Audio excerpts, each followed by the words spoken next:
Hello students, welcome back to e-learning classes of PNMLC High School.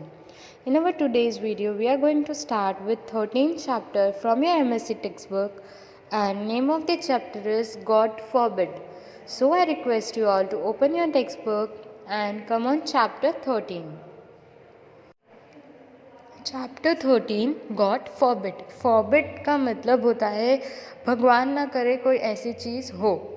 Kindness bring beauty to our life. अगर हम kind रहते हैं तो वो हमारी लाइफ में बहुत अच्छी एक ब्यूटी या कुछ अच्छा होने देती है.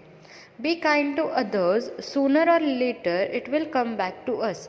हमें दूसरों के साथ अच्छा व्यवहार करना चाहिए, दूसरों के साथ अच्छे से रहना चाहिए, तो बहुत जल्द या लेट से भी वो चीज़ हमारे पास अच्छे से ही प्रेजेंट होगी.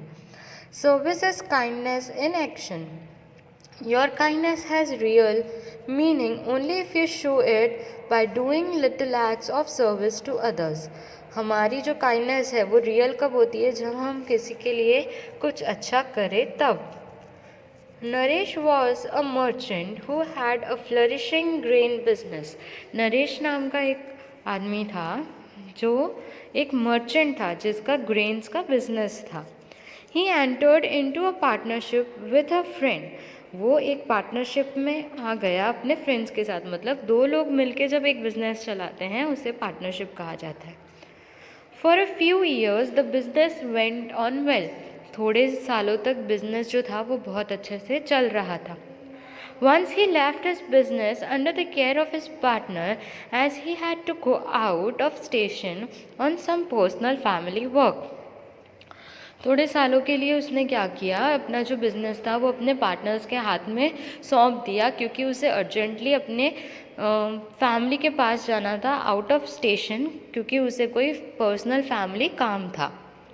When he returned, to his utter dismay and surprise, his partner has decamped with all his earnings and investment and there was no trace of him. जब वो रिटर्न आया तब वो बहुत ज़्यादा सरप्राइज हो गया. डिस्मे दैट मीन अनएक्सपेक्टेड. उसे एक्सपेक्टेशन नहीं थी कि उसका पार्टनर उसके साथ ऐसा करेगा. उसके पार्टनर ने क्या किया, उसे चीट किया. डिकैम्ड का मतलब है सीक्रेटली सारा पैसा और इन्वेस्टमेंट लेके भाग गया और उसके खिलाफ कोई सबूत भी नहीं था जिससे उसे पकड़ा जा सके या ट्रेस किया जा सके. Trying to find him was useless as hoping against hope. उसे ढूंढना ही बहुत ही यूजलेस साबित हो रहा था क्योंकि उसके मिलने की कोई होप्स नहीं थी. So he had no option but to start afresh from the first scratch with no investment. उसके पास कोई ऑप्शन नहीं था, उसे फिर से पूरा बिजनेस रीस्टार्ट करना पड़ा, starting with no investment. Starting with no investment was very difficult, so he thought it best to pay off his debt first with whatever little money he had. जो investment उसके पास अब बिल्कुल भी investment करने के लिए पैसे नहीं थे, तो वो रीस्टार्ट करना बिजनेस बहुत ज़्यादा डिफ़िकल्ट प्रूफ हो रहा था. तो उसने सोचा कि सबसे पहले जिसके भी डेब्ट मतलब कर्जा, जिसके भी पैसे चुकाने बाकी है, सबसे पहले वो उनके पैसे चुकाएगा जितना भी थोड़ा बहुत मनी उसके पास है उससे. After paying all his debt, he found employment with one of the merchant with whom he had traded earlier. जब उसने सारा अपना कर्जा पे कर दिया, जिसको जिसको पैसे देने थे उसने दे दिया, तब उसको एक एम्प्लॉयमेंट मिला. जो कौन था? उसी का एक मर्चेंट था जिससे पहले वो ट्रेड मतलब सामान की अदला बदली कर चुका था. For some years he worked on a meager salary. This means कुछ साल तक उसे जितनी भी सैलरी मिल रही थी उसी सैलरी में उसने काम कंटिन्यू किया. One day Naresh was going to Gaya for some official work when his train met with an accident. एक दिन नरेश एक जगह पे जा रहा था जिस जगह का नाम गया था, और जब वो ऑफिशियल काम के लिए उस जगह पे जा रहा था तब जिस ट्रेन में वो ट्रैवल कर रहा था उस ट्रेन का एक्सीडेंट हो गया. A good man named Ramesh, who was the station master there, took him to his residence and treated him for about a month before he was ready to go back home. जब उसकी train का accident हुआ उसे वहाँ पे एक बहुत अच्छा आदमी मिला जिसका नाम रमेश था, और जो उस स्टेशन का स्टेशन मास्टर था वो उसे अपने घर ले गया और उसका बहुत अच्छे से ध्यान रखा 1 महीने तक, जब तक वो घर जाने के लिए तैयार ना हो जाए। During the course of their morning walk, Ramesh asked Naresh what he would do if his employer had employed someone else in his place. एक दिन जब वो मॉर्निंग वॉक कर रहे थे तब रमेश ने नरेश को पूछा कि अगर जहाँ पे वो काम कर रहा है उस जगह का एम्प्लॉयर किसी और को अपॉइंट कर ले तुम्हारी जगह पे, तो तुम क्या करोगे? Naresh said that he would try to find other employment. तब नरेश ने बोला कि अगर ऐसा कुछ हुआ तो मैं दूसरा एम्प्लॉयमेंट मतलब दूसरी जगह काम करना स्टार्ट करूँगा, मैं ढूंढना स्टार्ट करूँगा।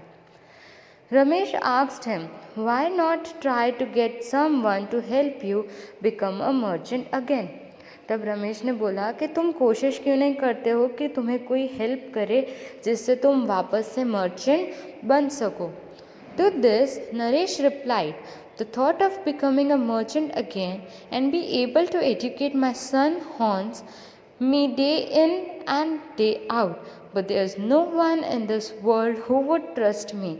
तब नरेश ने जवाब दिया कि वापस से मर्चेंट बनना और अपने बेटे को पढ़ाना, ये दोनों सोच मुझे रोज़ बहुत डराती है, पर अभी इस वर्ल्ड में कोई भी ऐसा इंसान नहीं है जो मुझ पे ट्रस्ट करेगा। I am a worker earning 1200 rupees a month without any security to offer. उसने बोला कि मैं एक ऐसा वर्कर हूँ जो 1200 रुपीज़ अर्न करता है एक मंथ में without any offer, and I need at least 5000 rupees to start a fresh. और उसने बोला कि मुझे मिनिमम 5000 रुपये चाहिए ताकि मैं अपना बिजनेस वापस से स्टार्ट कर सकूँ। When Ramesh gave a train ticket of his hometown and 5000 rupee note into his hand, Naresh could not believe his eyes. तब रमेश ने क्या किया, एक ट्रेन की टिकट और उसके साथ 5000 रुपये की नोट किसके हाथ में दी? नरेश के हाथ में। और नरेश ये चीज़ देख के अपनी आंखों पे विश्वास ही नहीं कर पा रहा था। As the train whistled, putting his head on Mahesh's feet, Naresh said, "This slave of yours will return you this money within 1 year." फिर जैसे ही ट्रेन की विसल ब्लो हुई, मतलब ट्रेन का जैसे ही हॉर्न ब्लो हुआ, उसने अपना सर झुकाया नरेश की फीट पे और बोला, स्लेव मीन्स सर्वेंट, कि मैं कुछ भी करके 1 साल में आपके ये पैसे आपको रिटर्न कर दूंगा। And so he left with the money which was Ramesh's lifelong savings. और नरेश वो पैसे लेकर वहाँ से जाने के लिए रेडी हो गया, और वो पैसे क्या थे? रमेश की पूरी लाइफ की savings. However, Ramesh thought that Naresh's promise was beyond power of accomplishment, but this time Mahesh was wrong. उसने ऐसा सोचा रमेश ने कि नरेश ने जो प्रॉमिस किया है वो उसे पूरा कर देगा, पर रमेश जो था वो गलत था। One evening, a man stood in Ramesh veranda in spotless white clothes. एक दिन, एक शाम की बात है, रमेश के बरांडे में मतलब ओपन एरिया में एक मैन खड़ा था जिसने वाइट कलर के बिना दाग वाले कपड़े पहने थे। Since the light from the room behind him was in Ramesh's eyes, he did not recognize Naresh until he spoke. जैसे वो लाइट उसके रूम की उसके पीछे से उसकी आँख में आ रही थी, तो वो नरेश को पहचान नहीं पाया जब तक नरेश ने कुछ बोला नहीं। He had come a few days before the expiry of time limit Naresh had set for himself. Naresh ने जो टाइम डिसाइड किया था पैसे देने का, वो टाइम या वो डेट एक्सपायर हो उससे कुछ दिन पहले ही नरेश वहाँ पे पहुँच चुका था। He told Ramesh about his trading transaction and the success that came to him. Naresh ने अपने बारे में, अपनी सक्सेस के बारे में, अपने ट्रेडिंग के ट्रांजैक्शन के बारे में रमेश को बताया. Starting with a few bags of grain and being content with a profit of 25% per bag. उसने बोला कि मैंने शुरू किया था कुछ ग्रेन के बैग से और अब उसे पर बैग 25% प्रॉफिट मिल रहा है. Naresh had gradually and steadily built up his business until he was able to deal with bigger consignments on which he could make a good profit. Naresh ने क्या किया, धीरे धीरे अपना बिजनेस को अच्छे से बिल्ड कर दिया जब तक वो बड़े कंसाइनमेंट, बड़े लोगों से डील ना कर सके और अच्छा प्रॉफिट ना कमा सके. His son was now studying in a good school, and as he could now afford, he had built a new house and bought a big shop too. अब नरेश का जो बेटा था वो भी अच्छे स्कूल में पढ़ाई कर रहा था और उसके साथ साथ अब नरेश अफोर्ड कर सकता था, उसके पास पैसे थे, इसलिए उसने एक नया घर भी ले लिया था और एक बड़ी शॉप भी ले ली थी. All this he had accomplished in a little under 12 months. इसने नरेश ने जितना भी कुछ कमाया था वो उसने 12 months के अंदर अंदर accomplish कर लिया था. As the time drew nearer to Naresh's train to leave, he laid 10 500 rupee notes on Mahesh's hand. जैसे ही टाइम पास में आ रहा था नरेश के जाने का, वैसे ही उसने क्या किया, महेश के हाथ में 10 500 रुपये की नोट रख दी. Then he took out a purse from his pocket, held it out to him, saying, "This is the interest calculated 25% that I owe you for the money you lent." फिर उसने क्या किया, उसने जब 10 500 की नोट रमेश के हाथ में रख दी, उसके बाद उसने अपना पर्स निकाला पॉकेट में से और वो पर्स भी उसने रमेश को दिया और उसने ऐसा कहा कि इस पर्स में इंटरेस्ट है जो उसने 25% पे निकाला है, जो वो उसे देना चाहता है.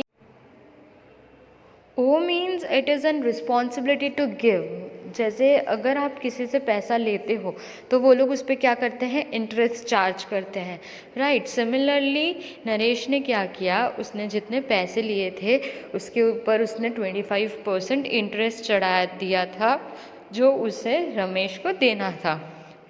Ramesh, however, told him that it was not his custom to accept interest from his friend and return purse back to him. तब रमेश ने बोला कि वो अपने फ्रेंड से इंटरेस्ट नहीं लेगा और ये बोलकर उसने वो पर्स नरेश को वापस किया. Before leaving, Naresh said, "During the month I stayed with you, I had talked with your servants and I learned from them that there was a time when you were reduced to 1 chapati and little dal." जब नरेश वहाँ से जा रहा था तब उसने बोला कि 1 महीने पहले जब मैं आपके साथ रहता था, मेरी आपके सर्वेंट से बात हुई और उन्होंने मुझे बताया था कि कैसे एक टाइम आया था जब आप सिर्फ 1 चपाती और थोड़ी सी दाल ही खाते थे. If such a time should ever come again, which God forbid, your slave will place all that he has at your feet. उसने बोला कि कभी ऐसा टाइम वापस आए, भगवान ना करे, तो मैं आपका स्लेव, आपका सर्वेंट, जो भी मेरे पास है वो सब आपके फीट में रख दूंगा. Until Ramesh was transferred to his hometown, he received a big basket of the choicest mangoes each year from Naresh garden, for he had helped him attain his ambition of becoming a merchant once again.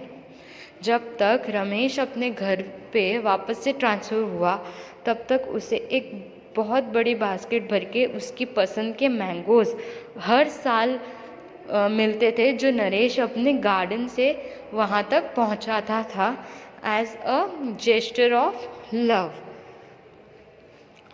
So key value of this chapter is kindness. अगर हम किसी के साथ अच्छा करेंगे तो हमारे साथ जल्दी या लेट से कुछ अच्छा ही होगा. हमें हमेशा सेल्फिश ना बन के दूसरों की हेल्प करनी चाहिए जितना हमसे पॉसिबल हो. I hope you all are clear with the chapter God forbid. So students, this is all for today's explanation. Now you will be provided with the PDF of this chapter which you are going to complete in neat and clean handwriting in your notebook. Till then, stay home, stay safe, take care of yourself. Thank you.